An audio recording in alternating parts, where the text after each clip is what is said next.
السلام علیکم. آج کے ڈیپ ڈائیو میں ہم بات کر رہے ہیں ذکر الہی پر، یعنی اللہ کو یاد کرنے کے فوائد و ثمرات پر. وعلیکم السلام. جی بالکل.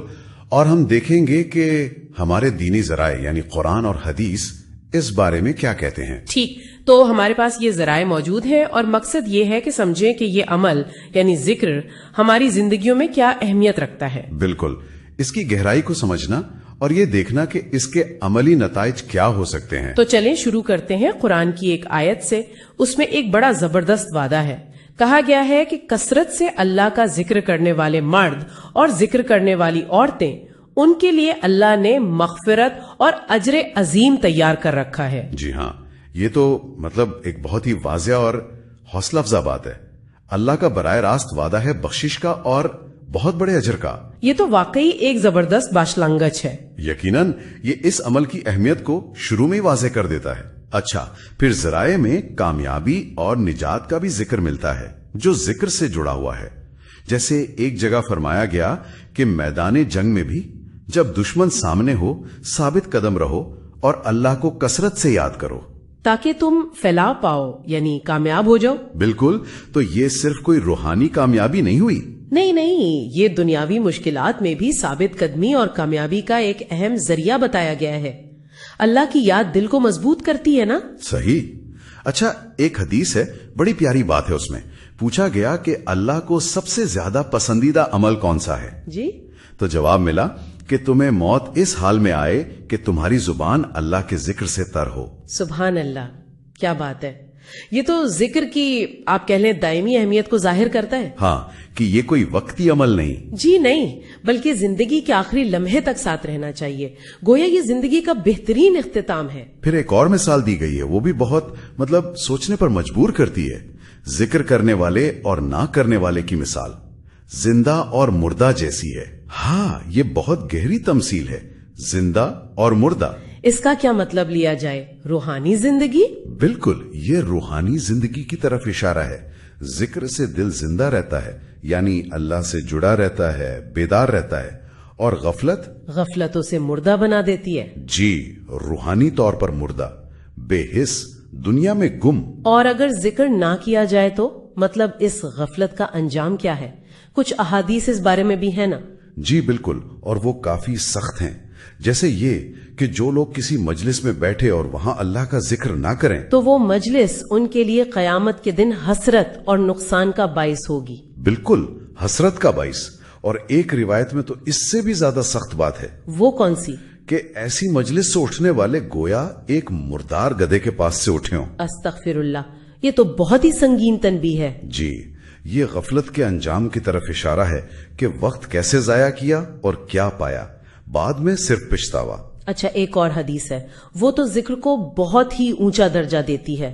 کہا گیا کہ یہ سونا چاندی خرچ کرنے سے اور یہاں تک کہ جہاد میں دشمن سے لڑنے سے بھی بہتر عمل ہے. یہ کیسے؟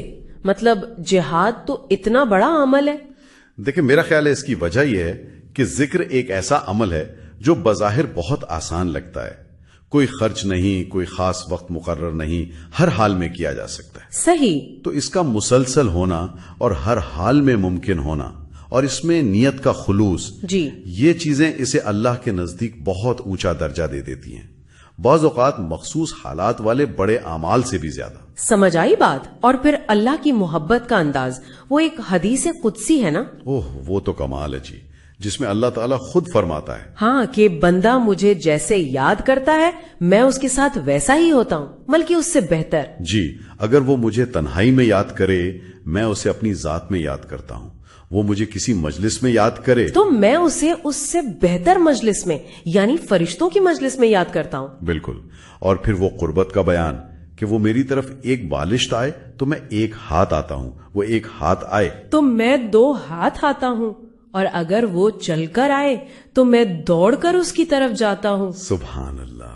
یہ اللہ اور بندے کے درمیان کتنا قریبی، کتنا ذاتی تعلق ظاہر کرتا ہے جو ذکر سے قائم ہوتا ہے. بالکل، یہ رابطہ ہے اور یہ 2 طرفہ محبت اور توجہ کا اظہار. ذکر اس تعلق کو مضبوط کرتا ہے. آخر میں ایک اور واقعہ ہے. ایک صحابی نے پوچھا کہ اسلامی احکام تو بہت ہیں، مجھے کوئی ایک ایسی جامع چیز بتا دیں جسے میں مضبوطی سے تھامے رکھوں۔ جی، یہ بھی بہت اہم سوال تھا۔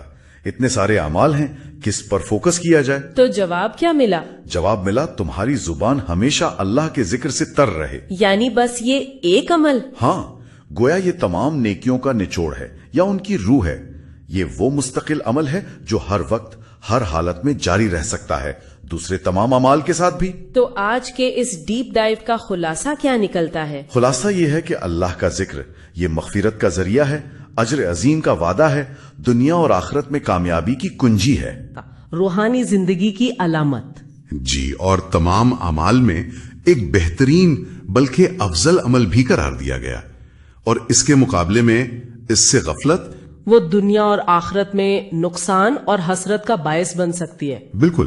تو یہ بظاہر ایک سادہ سا عمل ہے، لیکن اپنی تاثیر میں بہت گہرا اور بہت طاقتور ہے۔ تو سامعین کے لیے ہم یہ نقطہ چھوڑ جاتے ہیں سوچنے کے لیے، اگر زبان کا ہر وقت اللہ کے ذکر سے تر رہنا اتنا ہی مرکزی عمل ہے، اتنا اہم ہے، تو پھر روزمرہ کی زندگی میں اپنی مصروفیات میں، چاہے وہ سفر ہو، کام کاج ہو، انتظار کے لمحات ہوں، جی ان سب میں اس ذکر کو عملی طور پر کیسے اپنی زندگی کا مستقل حصہ بنایا جا سکتا ہے، وہ کون سے چھوٹے چھوٹے طریقے ہو سکتے ہیں؟ اس پر غور کرنا چاہیے۔